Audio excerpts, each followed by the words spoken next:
గం గణపతియే నమః. ఓం శ్రీం శ్రీమాత్రే నమః. ఓం శ్రీరంగధామేశ్వరీం దాసీభూత సమస్తదేవవనితాం లోకైకద్వీపాంకురాం శ్రీమన్మందకటాక్షలబ్ధ విభవత్ బ్రహ్మేంద్ర గంగాధరాం త్వాం త్రైలోక్యకుటుంబినీం నరసిజాం వందే ముకుంద ప్రియాం శ్రీ మహాలక్ష్మీ దేవతాయై నమః. ఈరోజు మీకు ఈ వీడియోలో అతి ముఖ్యమైన విషయం ఒకటి తెలియజేస్తానండి. ఈ నెల అంటే ఏప్రిల్ నెల 27వ తేదీ రాబోయే అమావాస్య ఆదివారంతో కూడినటువంటి అమావాస్య అండి. ఈ అమావాస్యకు చాలా ప్రత్యేకమైనటువంటి లక్షణాలు ఉన్నాయండి. ఆదివారం అమావాస్య, అందులోనూ భరణి నక్షత్రంలో మేషరాశిలో సంభవించేటువంటి అమావాస్య చాలా శక్తివంతమైందండి.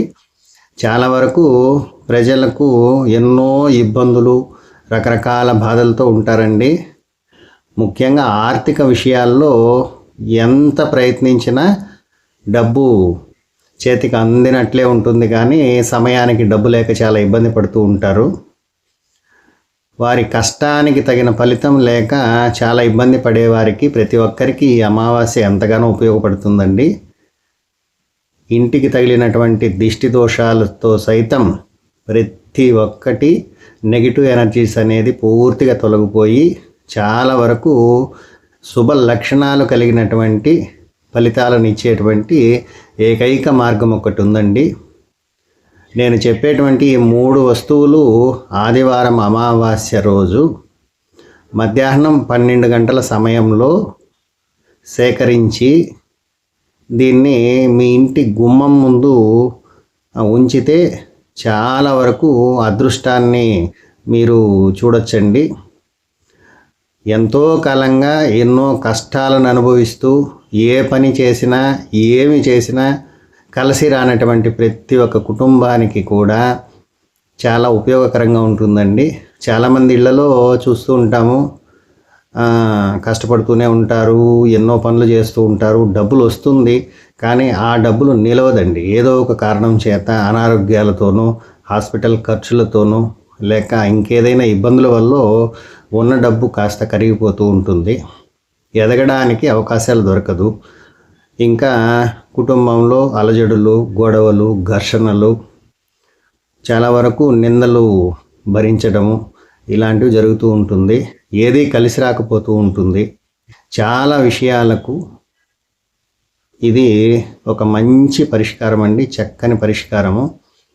ఇలాంటి అమావాస్య అంటే మేషరాశిలో భరణి నక్షత్రంలో సూర్యుడు ఉండగా వచ్చేటువంటి ఆదివారం అమావాస్య చాలా శక్తివంతమైందండి. ఈ అమావాస్యకు చాలా ప్రాముఖ్యత ఉంది. కాబట్టి ఈ అమావాస్య రోజు ప్రతి ఒక్కరూ కూడా దీన్ని ఆచరించి అదృష్టవంతులైపోండి. ఇది ఖచ్చితంగా మీ జీవితంలో చాలా వరకు మిమ్మల్ని అభివృద్ధి స్థాయిలో ఉంచుతుందని ఖచ్చితంగా చెప్తున్నానండి. ఎంతోమంది కూడా దీన్ని ఆచరించి చాలా వరకు సుఖపడిన వాళ్ళు ఉన్నారండి. కాబట్టి మీరు ధైర్యంగా దీన్ని ఆచరించాలని తెలియజేస్తున్నాను. చాలా సులభమైన మార్గం అండి. 27వ తేదీ రాబోయేటువంటి అమావాస్య రోజు మీరు ఉదయమే నిద్రలేచి కాలకృత్యాదులు తీర్చుకొని స్నాన సంధ్యాదులు పూర్తి చేసుకున్న తర్వాత మీరు కలబందను ఒక్కటి సేకరించండి. కలబంద అంటే మీకు తెలిసే ఉంటుంది కదా. కలబందను వేర్లతో సహా తీసుకొచ్చి ఇంటిలో శుభ్రం చేసి పెట్టండి.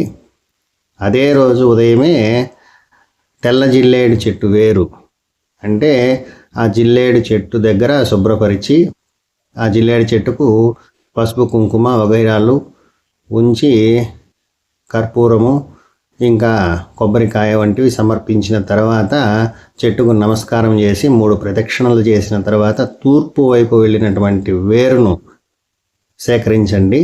ఆ వేరును తీసేటప్పుడు వీలైనంత వరకు మీ చిటికన వేలు ఆ వేరుకు తగలకుండా జాగ్రత్త పడి తీయండి. ఒకవేళ తెల్ల జిల్లేడు చెట్టు అందుబాటులో లేకపోతే మేడి చెట్టు, అదేనండి అత్తి చెట్టు అంటారు కదా, ఆ చెట్టునైనా సరే ఇదే విధంగా పూజ చేసి నమస్కరించి ఆ చెట్టుకు 3 ప్రదక్షిణలు చేసిన తర్వాత ఆ మేడి చెట్టు యొక్క వేరును తూర్పు వైపు వెళ్ళుండేటువంటి వేరును యథాప్రకారంగా సేకరించి, ఏ వేరుకైనా సరేనండి మీ చిటికెన వేలు తగలకుండా జాగ్రత్త పడండి. ఆ వేరును తీసుకురండి. దాన్ని ఇంట్లో ఉంచి శుభ్రపరిచి పెట్టుకోండి. తర్వాత ఇంకొక వస్తువు అండి, చాలా సులభంగా మీరు పొలాల్లో అట్లా వెతికితే దొరుకుతుంది. 9 గణపులు కానీ 11 గణపులు కానీ కలిగినటువంటి గరిక తీగ. ఆ తీగను ఒక్కటి సేకరించండి.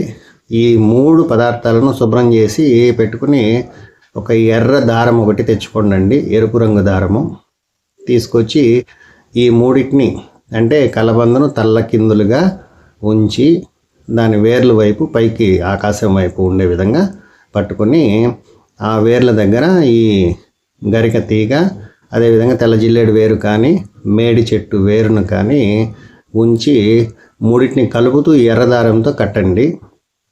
కట్టిన తర్వాత దీనికి పసుపు కుంకుమతో అలంకరించండి. అలంకరించిన తర్వాత మీ ఇంటి లోపల ప్రతి రూమ్లోనూ ధూపాన్ని వేస్తూ అంటే సాంబ్రాణి పొగ వేస్తూ ఈ వేర్లను కలబందను మొత్తం కలిపి తీసుకుని ప్రతి రూములోనూ చుట్టండి. చుట్టిన తర్వాత బయట వచ్చిన తర్వాత దీన్ని తల్లకిందులుగా మీ గుమ్మం వైపు వేలగట్టండి. ఇది చాలా శక్తివంతంగా పనిచేస్తుంది. దరిద్రాన్ని మీ దగ్గరకు రాకుండా చేస్తుందండి. చెడును అనుభవించడం కన్నా చెడు రాకుండా కాపాడితే చాలా చక్కని మార్గం అండి. మీరు చేసే ప్రతి పనిలోనూ విజయము, ఇంకా డబ్బులు నిలవటము, చాలా వరకు దరిద్రం మీ దరిదాపుల్లో కూడా ఉండదండి. చాలా విషయాల్లో అదృష్టాన్నే మీరు చవి చూస్తారు. చాలా చక్కటి పరిష్కారం అండి ఇది. ఈ కలబంద చాలా వరకు ఇళ్లలో ఉంచుకుంటూ ఉంటారు, కానీ ఆదివారం అమావాస్య రోజు సేకరించినటువంటి కలబందకు ప్రత్యేకమైన శక్తులు ఉంటాయండి. కాబట్టి ఈ 3 పదార్థాలు ఉన్న ఏ ఇంటికి కూడా దరిద్రం అనేది దగ్గరకు కూడా రాదండి. ప్రతి విషయంలోనూ మీకు విజయము, కీర్తి చాలా వరకు సిద్ధిస్తుంది. డబ్బుకు ఏ కొరత ఉండదండి, చక్కగా పనిచేస్తుంది. కాబట్టి ప్రతి ఒక్కరూ కూడా దీన్ని సేకరించి ఆదివారం అమావాస్య రోజు ఈ పని చేయండి. ఈ తంతుతో ఇది చాలా చక్కటి తంత్ర విధానం అండి. పూర్వీకులు మహర్షులు సైతం దీన్ని ఆచరించేవాళ్ళండి, రాజులు సైతం ఆచరించేవాళ్ళు. కాబట్టి సాధారణ ప్రజలకు ఎన్నో కష్టాలు, సుఖదుఖాలు మమేకమై ఉంటుంది జీవితం. అటువంటి సమయంలో కష్టం రాకుండా కాపాడుకోవడమే తెలివైన పనండి. మీకు ఇది చాలా వరకు ఉపయోగపడుతుంది. సకల జనులు ఆచరించి అమావాస్య రోజు సుఖపడతారని ఆశిస్తూ సెలవు తీసుకుంటున్నానండి. నమస్కారం.